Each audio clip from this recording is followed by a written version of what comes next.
Maraming salamat po sa inyong lahat.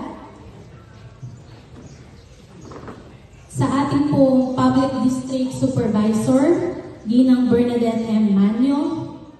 Sa ating pong punong guro, Ginang Arlene M. Lumalu.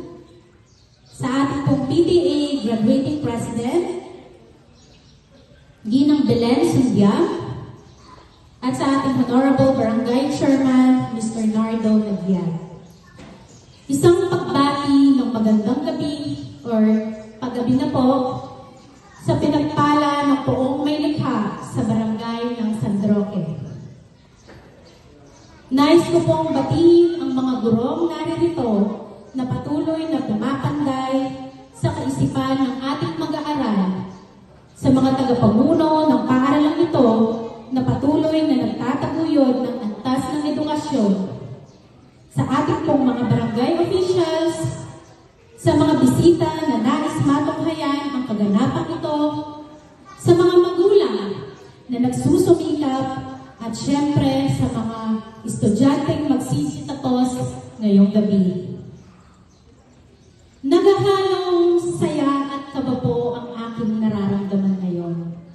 Saya dahil kinararangal ko po na inayayahan niyo po akong maging pangunahing tagapagsalita sa pagtatapos ng mga batang ito. Ngayon kayo ay aking nasilayan, ay parang bigla akong bumalik sa aking kabataan. Na minsan nandyan din ako sa inyong kinatatayuan, minsang nangarap at ngayon ay nakamit ang inaasam. Sariwang-sariwa pa rin po sa aking kaisipan ang mga bagay at taong ginugol ko sa paaralang ito. Naalala ko pa, ilang taon na ang nakakalipas, napakarami na talaga ang pinagkaiba sa aming panahon at sa inyong henerasyon.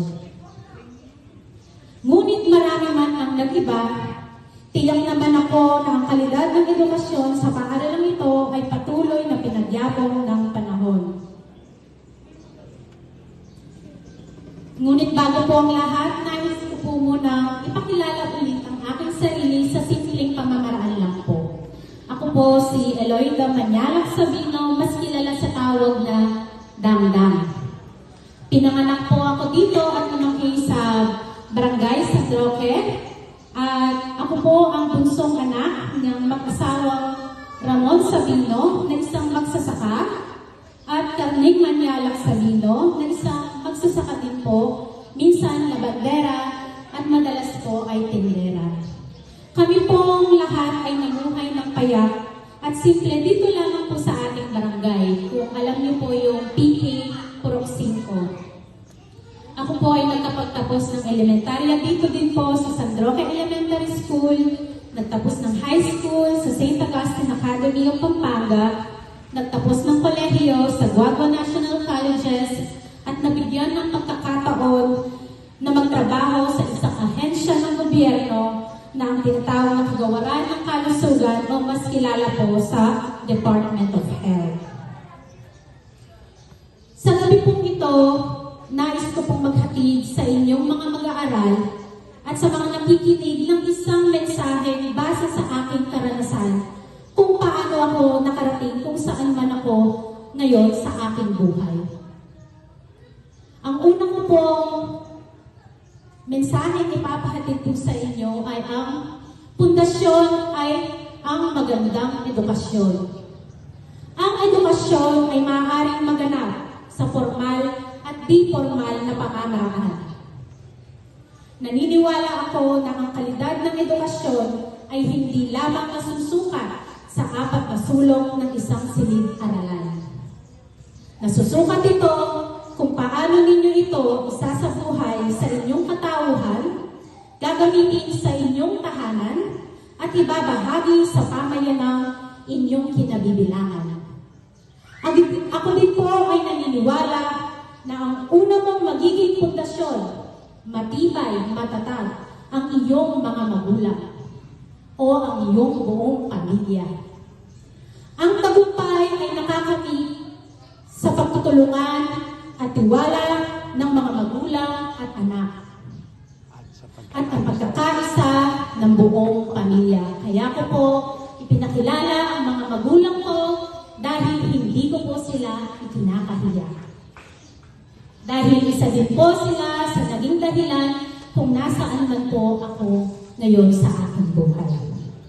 Pangalawang matibay na pundasyon po natin, matibay na matibay ang ating mga guro. Napakalaki ng papel nila sa ating mga anak. Sila po ang magsisilbing pangalawang magulang nila. At sila din ang mga makabagong bayani ngayong nagkaroon ng pandemya. Sa panahon ng pandemya, marami sa atin ang sinubok at patuloy na sinusubok. Sa kabila ng patuloy natin kinahaharap sa pandemya ito na naging dahilan upang magpalit tayo mula sa nakasanayang face-to-face classes na ngayon ay naging online o modular para sa iba, hindi po madaling ang trabaho nila. Ako po ay ina na rin at meron akong isang anak na 6 na taon at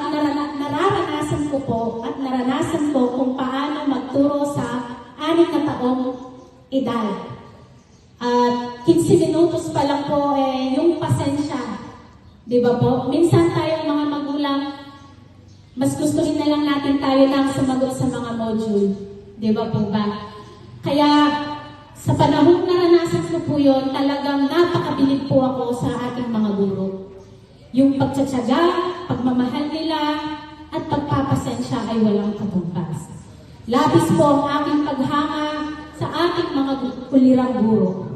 Sa walang sawang gumagawa ng paraan upang maghatid ng may dekalidad na edukasyon at kaalaman. Kaya inaanyayahan ko po ang lahat na sa pamamagitan po ng ating mga palakpak ay pasalamatan po natin ang ating mga gurong bayani sa gabing ito.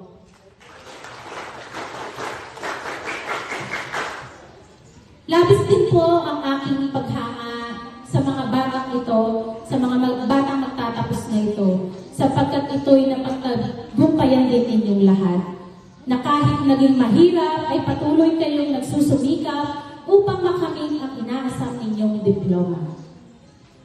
Ang dalawang pundasyong aking ibinahagi ay sila ang magtuturo sa atin ng magandang asal at pagpapahalaga na kahit sa ang lugar ka magpunta, lalo na kayo magtatapos ngayon, kayo nilipat na sa high school, magandang pundasyon